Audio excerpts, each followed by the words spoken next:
Welcome back to CBSE Board Economics. In our revision series, today we'll be discussing about intermediate goods and final goods. Last time we have seen what exactly is intermediate goods and what are final goods.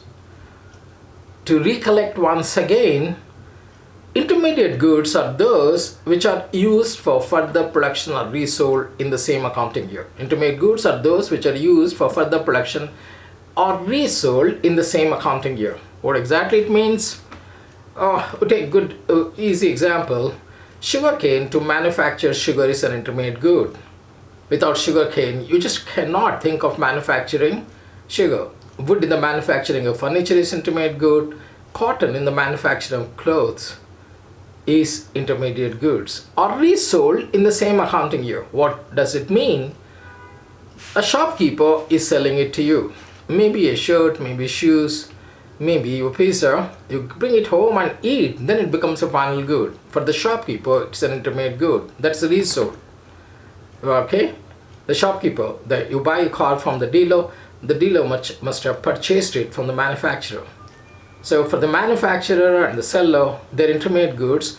When you buy, it becomes a final good.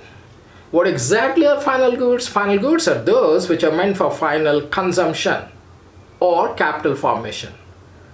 Final goods are those which are meant for final consumption or capital formation. What it means, final consumption, whatever you have at your home, maybe your air conditioners, your TV, refrigerator, your car, your mobile phone, your pen, pencil, okay, million things at your home. They're all final goods because you are using it for final consumption. You are consuming it. Or capital formation. What exactly is capital formation investment? Okay, if you take a firm, whatever the machines, buildings, structures, transport equipment, tools, they're all final goods because they don't do anything to them. They're all fixed. They're final goods. Machines, buildings, structures, they're all final goods in the economy. Today in this video, we discuss a few examples of final goods and intermediate goods because most often it has been seen in the board examinations, they give you a 3 or 4 mark question. They may give you 3 or 4 sub parts of it and ask you classify them as intermediate goods or final goods and state why you call them intermediate goods or final goods. Let's see a few of them. Coal used by a thermal power plant. Coal used by a thermal power plant. Obviously, it is an intermediate good. It's what you are supposed to write because it's used to generate electricity. Number 2, trucks used to transport coal to the power plants. Trucks used to transport coal to the power plant. Mind it, these are capital goods or we call them as final good. Trucks can't be intermediate goods, they're capital goods. Next one, sugarcane used by the sugar mills. That's of course an intermediate good. Sugarcane is used to produce sugar and machines used by sugar mills to produce sugar. Of course, that's a final good. That's a capital good. It's a final good. And petrol or diesel or CNG used by a taxi driver for his car. Of course, that is an intermediate good. Car used by the taxi driver. The car itself is a final good or capital good, but the petrol or CNG he's using inside it will be an intermediate good. Then you have house is always a final good. Your house, maybe a building, maybe a structure, maybe a factory building, maybe roads, maybe thermal power project, hydropower project, and educational institutions, hospitals in the economy, they're all final goods, they're capital goods. Next you have leather used to manufacture shoes. Of course, that's an intermediate good because it's used to manufacture shoes, that's an intermediate good. Leather factory, of course, that is a final good, that's a capital good, leather factory. And structures, maybe machines, tools to manufacture shoes, they're all final goods. Office building, computers, air conditioners, printers, etc. in the office, they're all final goods. They're capital goods. But stationery you are using in the office, ink you are using in the office, water you are using in the office, electricity, they're all intermediate goods. I'm sure you must be getting an idea what are intermediate goods and what are final goods. School building is a final good. Air conditioners, whether it's at home or school building or factory, they're all final goods. Printers are always final goods. Furniture is always a final good. Computers are final goods. And now let's come to the services. Services can also be intermediate and final services. Suppose a tutor comes to your place and he teaches you, that is a final service. You're not taking your services to produce something else. Or you attend to a doctor and the doctor is charging you, that will be treated as final expenditure. For you, that's a final service. Another example I'll give you, suppose a firm engages a lawyer, maybe for some litigation, and they are paying him fees.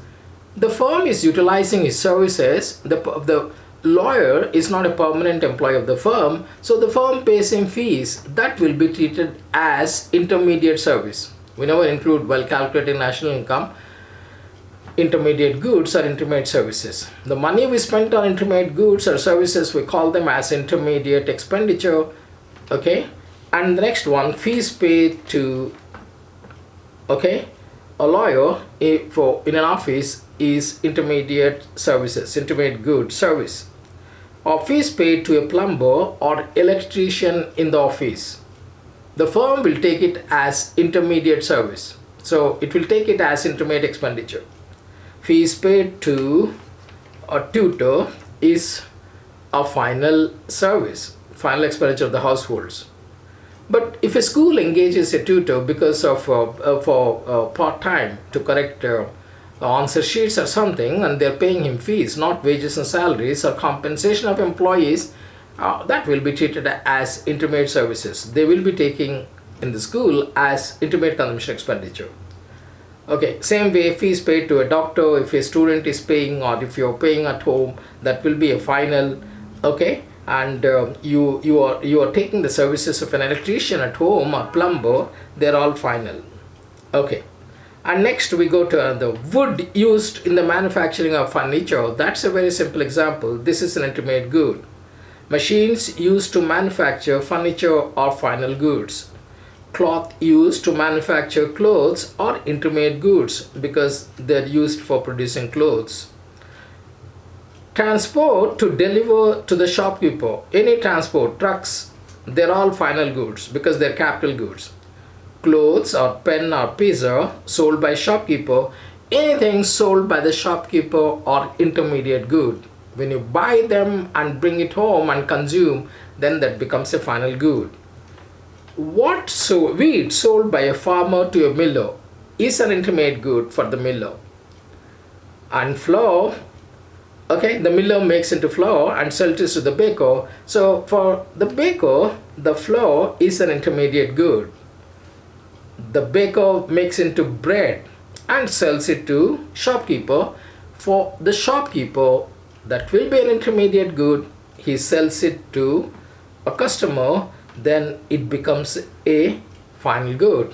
When the customer buys it, that's a final good. I hope you got a clear difference between intermediate goods and final goods. Intermediate goods are those which are used for further production or resold in the same accounting year. Final goods are those which are used for final consumption or capital formation.